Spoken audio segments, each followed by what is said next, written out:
Welcome back to the Joe Miller Show, KON Hot Talk, 1080 AM, 95.1 FM. We have with us Hans Spakovsky. He's an authority on a wide range of issues, including civil rights, civil justice, the First Amendment, immigration, rule of law, and government reform. He works at Heritage. He's a scholar there, legal fellow with the Heritage Foundation's Edward and Meese Center for Legal and Judicial Studies. He's also written a number of books, co-authored 2 books with John Fund, Who's Counting, How Fraudsters and Bureaucrats Put Your Vote at Risk. And then last year, Obama's enforcer, Eric Holder's Justice Department. Hans, welcome to the Joe Miller Show. Appreciate you coming on. Well, Joe, thanks for having me. So you wrote an article for the Daily Signal concerning the Oregon Bakers decision. I want to talk about that briefly, and then maybe we can switch to another subject on immigration. But first, that Oregon case, atrocious. Administrative law judge issued a $135,000 judgment against the bakers who refused to bake a homosexual-themed cake, and then later the state finalized that judgment. One of the things we haven't talked about on this show is some of the nuances of that administrative proceeding. Apparently, there was a gag order that was in place during it. Can you tell our audience a little bit about that and whether or not you think that was a proper procedure in the case? Yeah, the administrative law judge, and at this point the commissioner, issued what I'm calling a gag order, although there's some on the left try to dispute that. He basically said, you cannot in any way communicate your views about same-sex marriage, and they're trying to say it was limited to them saying that they couldn't say that they would discriminate in their baking business.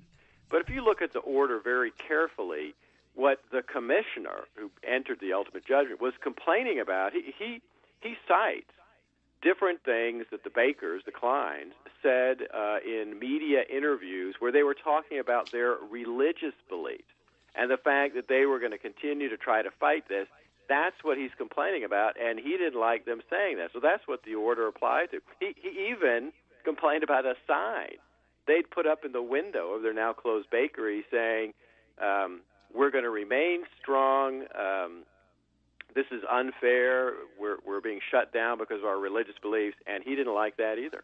So it sounded like the commissioner, as well as the administrative law judge, were almost activists in this case. I mean, did they have vested interest, not necessarily vested interest, but do you think their philosophy toward this was demonstrated through these acts, or do you think they were just trying to be fair and maybe kind of sided the wrong way on these issues? No. The commissioner who issued the ultimate judgment in this, he's a big fundraiser for the largest gay rights organization in Oregon, and he and his staff were working behind the scenes with that group, according to the emails that the Heritage Foundation got through a Freedom of Information Act request. They were working with them behind the scenes to try to get PR and publicity about this and against the Klein. So he was about as biased as you can be. If he were a regular judge, he'd be in big trouble for the ethics violations he committed. That is unbelievable. You know, it's a real concern to me to see how the bureaucracy is expanding its ability to penalize and leverage citizens. Is this kind of like a new area of attack, using administrative agencies to kind of enforce what is unachievable, maybe legislatively or otherwise judicially? Yes, and look, this administrative process didn't have some of the most basic requirements of due process. It was just done terribly.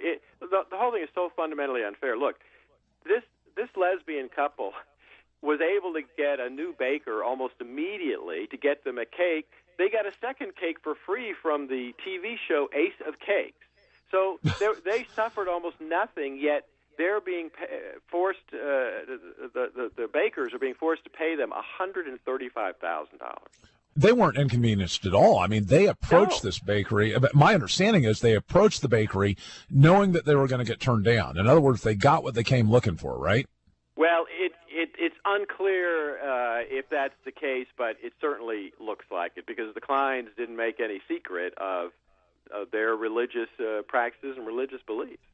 What would you suggest if you're a concerned Oregonian and you want to put a stop to this type of thing? You want there to be due process in the administrative procedures. Is there anything that can be done?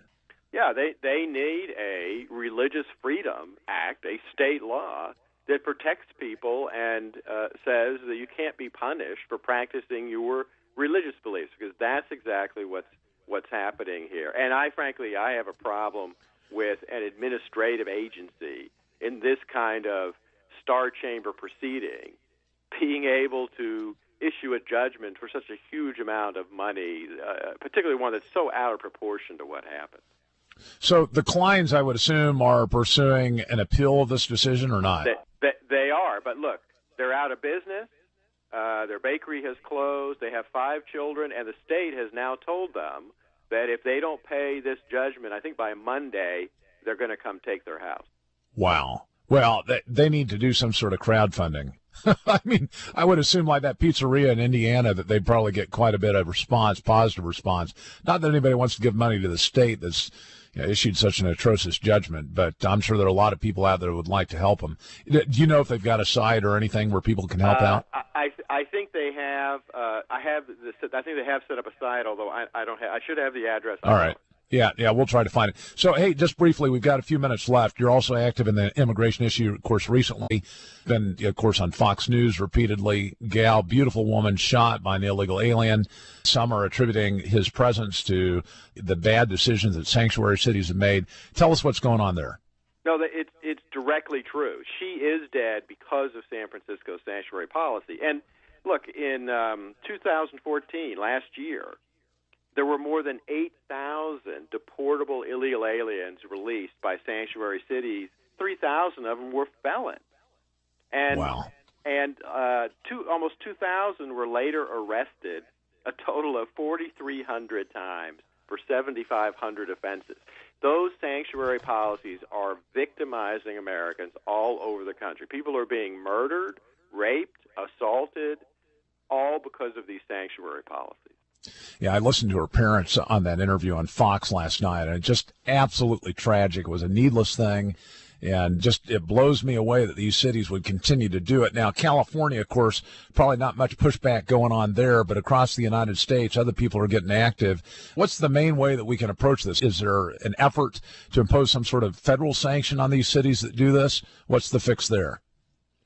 Well, look, what ought to be happening is the Justice Department ought to be suing them because they're violating federal law. That's not going to happen. Instead, what has happened is several members of Congress have sponsored a bill that would cut off federal law enforcement money and grants to any sanctuary city, which is a large amount of money and is going to make places like that think twice if they can get it passed. All right. Well, Hans, I appreciate your efforts keeping us informed of those issues. Appreciate your work at the Heritage as well as the work that you've done on behalf of vote integrity, another issue that we didn't have time to get into today, but I'm sure we could have you back to talk about it. Hans Spakovsky, author of Obama's Enforcer, Eric Holder's Justice Department. Get it at Amazon. Stay with us. We'll have more after these messages. The Joe Miller Show.